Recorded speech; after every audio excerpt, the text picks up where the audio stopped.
Excuse me. Good morning. This is the first time I've used my voice today. I just finished half of my meditation. I was in the middle of it 30 minutes in, and my alarm went off for a work meeting that I have every Tuesday. So I had to stop. So I'll make up another 30 minutes in a little while. But I also wanted to get my video out as well. I have a fever. It's so strange. I woke up at like 1:30 in the morning, just like blazingly hot. I thought it was like hot flashes or something. And then I thought it was like a reaction to drinking a couple of glasses of wine on an empty stomach. And then David came in to take some ibuprofen he was feeling hot. And he goes, yeah, I feel really hot, almost like I have a fever. And then I hugged him and he goes, whoa, you feel even hotter than me. We don't have a thermometer in the house, so I don't have a clue.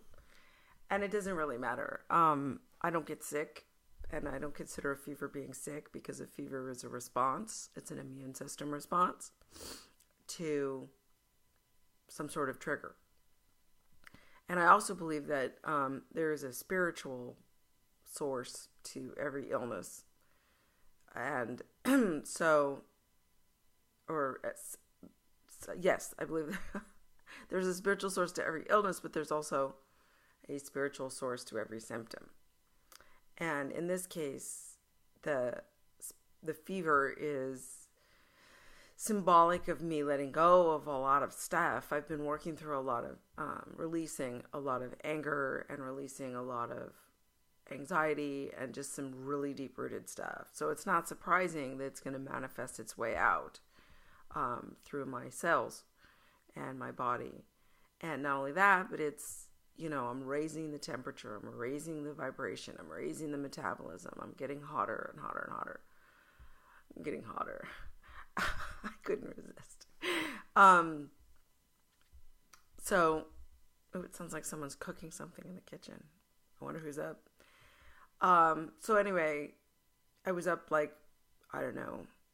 all night texting with Larry about stuff. And,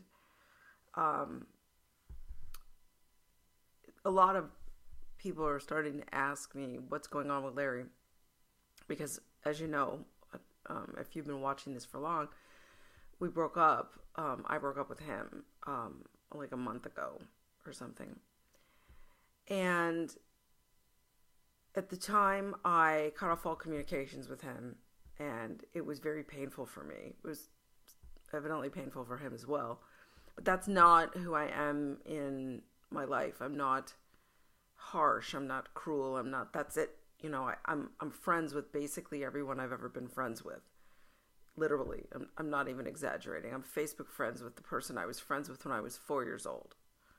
I'm friendly with every major relationship that I've ever had.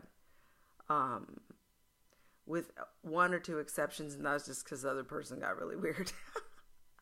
I tried, though. I reconnected with them, and then I'm like, yeah, I don't like you. So, but that's natural. But for the most part, the serious ones, the fathers of my children, I'm still friendly with them. So why would I take the third major love of my life and just be like, that's it, just because I don't have kids with him? So I unblocked him and we started talking and pondering the classic conversation, can a man and a woman be friends? And then it's complicated by, can a man and a woman be friends when they used to be in a relationship? And I don't have any answers to any of this. All I know is that for me, what I'm doing is I'm living my life as authentically to my truth as I possibly can. And so what that means is not cutting off a relationship with someone that mattered a lot to me and still matters a lot to me. And so we talk and we eat out and he's processing a lot of this with me, and it's bringing up a lot of his own stuff. And that's good. It's healthy. I'm just sort of shining a light on me, and it's reflecting on a lot of the people around me. So our relationship doesn't have a label. And I don't want it to. I don't have rules. about it. I don't need them because I know myself well enough.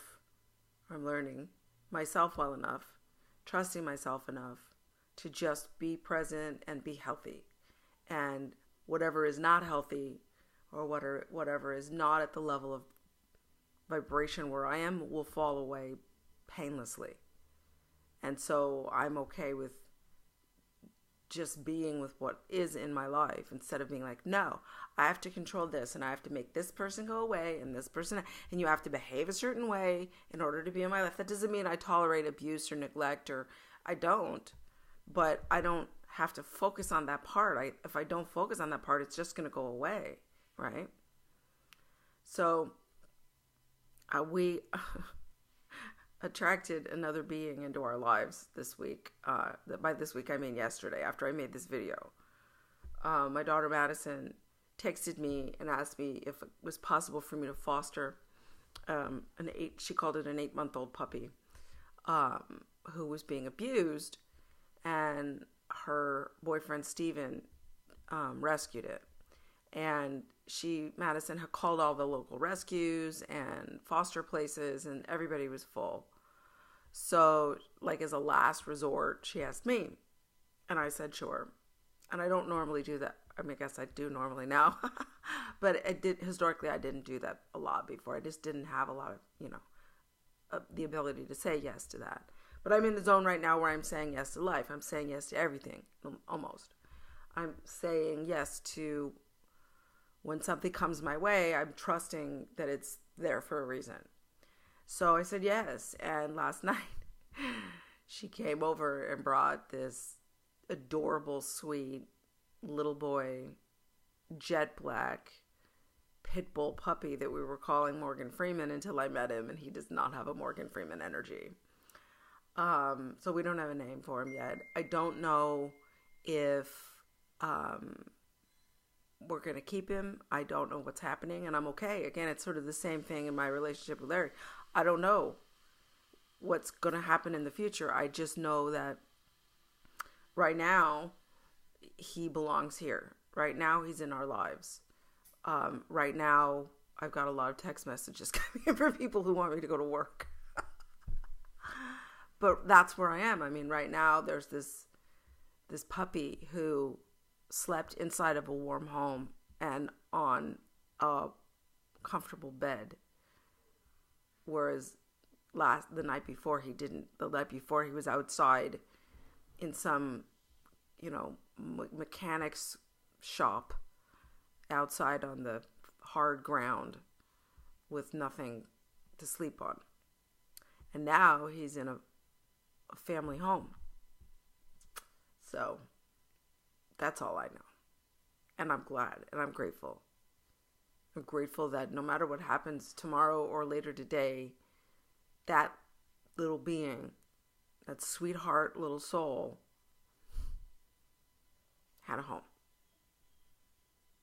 So, on that note, I'm going to go see who's barking, who's eating, what's up, and go to work.